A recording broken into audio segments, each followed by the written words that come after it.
So, ladies and gentlemen, welcome today to our video of Dashamsha chart, and specifically looking at Jupiter's position in the Dashamsha in the 8th house. And after a heavy request, I'm bringing the Dashamsha chart reading on my website. But again, I'm probably just going to do it for a month or so, because just like my transit reading, Dashamsha is like literally it gets booked for 3+ months. So I can't handle that much amount. So as soon as I get a certain amount, I'm done. Now, anyway, let's talk about Jupiter in the 8th house of your Dashamsha. And as you know, Dashamsha chart, it is the divisional chart in Vedic astrology, which represents your obligation to society, what you're obligated to do in society, your work, your reputation, your activities.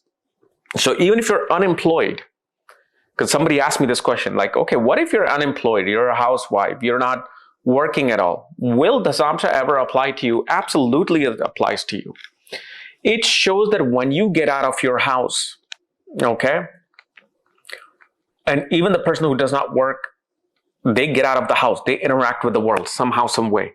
That interaction with the world also becomes Dashamsha. See, Dashamsha is kind of like Arudha Lagna. Yet Arudha, mainly if you use with the Dasha.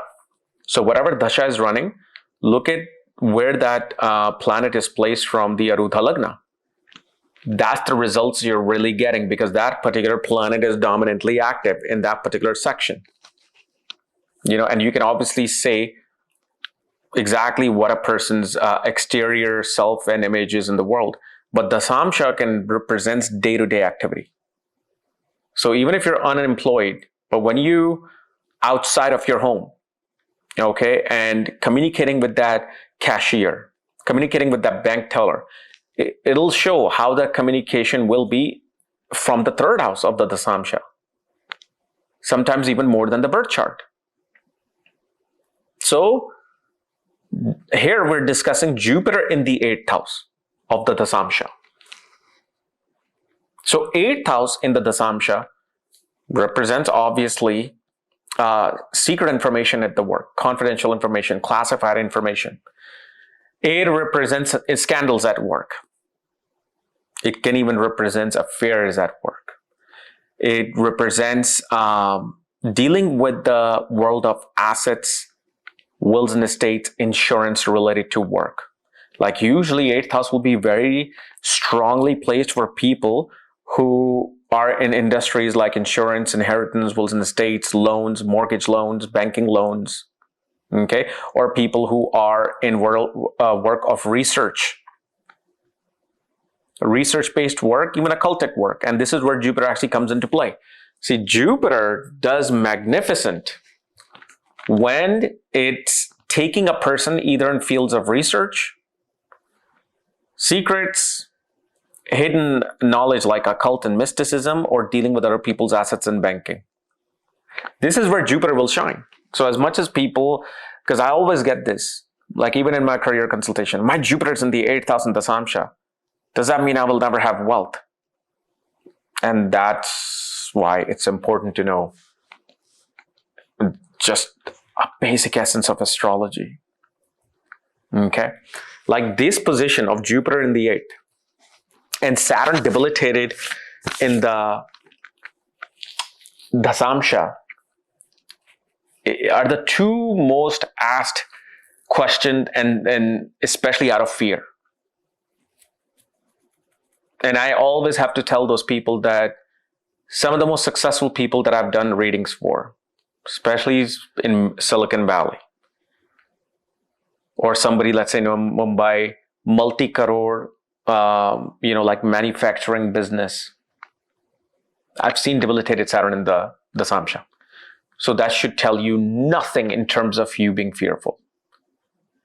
You know, the one planet that you should be worried about, it should be the condition of Mercury in the Dashamsha, more than anything else. So you really have to look at these things in perspective. So Jupiter does very well in this particular position.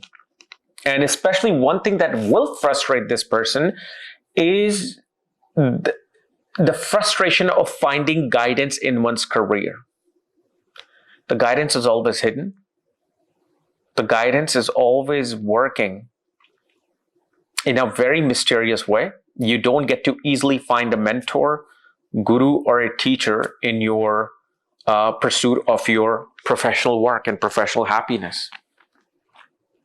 And also with Jupiter, being in this particular sign, one actually does not feel like that they need it as well.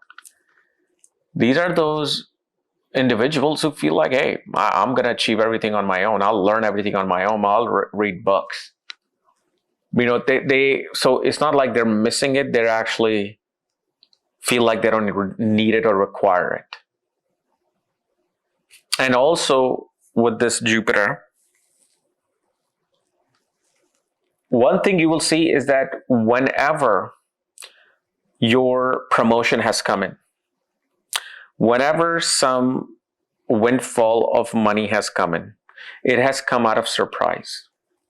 Like your managers, your bosses, or anybody who's in the position of an authority will always raise you suddenly.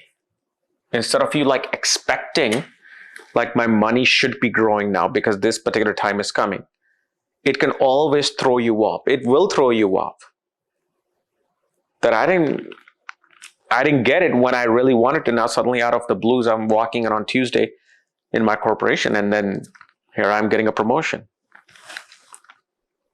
But anytime, because Jupiter represents the wisdom, the intelligence that you use at work. Okay? Such things will always come in when you are kind of extracting things from the hidden view of everybody else. So instead of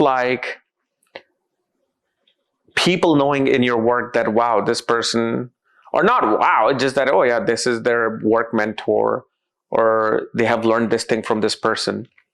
It never works that way. This person will always, whenever they keep secret of their intelligence and how they're learning something at work, that's when Jupiter really helps them. Because once you start announcing that this is the mentor, this is what I've learned, now you're dealing with that 8th house thing. 8th house gives you some of the most deepest secrets, information in the world. But why is it doing that? Because there's a saying, if something is told to you in silence, you keep it in silence. So whenever you learn something, don't ever reveal the sources of you learning it from this. Because then you may not get the other able to extract more from that source. And that's just how these positions work. You will notice that whether it's in the birth chart, the Dashamsha chart, whenever somebody has Jupiter in the 8th house, these people will always keep their teachers and their knowledge and the source of the knowledge very secret and hidden. And they have to. Because if it gets revealed, then it lessens the potency of attaining more information from that source. Okay? So anyway, guys, this was my analysis of Jupiter in the 8th house of your Dashamsha chart. If you're new to my channel, subscribe below. And if you want to know about your Dashamsha chart and the consultation of D10, check out the links here in the shop section. And also remember, today I uploaded the 3rd episode on my Spotify channel, which surprisingly has grown out of nowhere. I didn't even know that it was growing. So every Friday I upload video, audio there, my podcast. And because the way it's growing, I think I'm going to probably now have to invest in a Sennheiser mic, spend money again, but I love doing it. So yeah, I'm going to try to make it more professional in that way. Anyway, talk to you later. Bye-bye.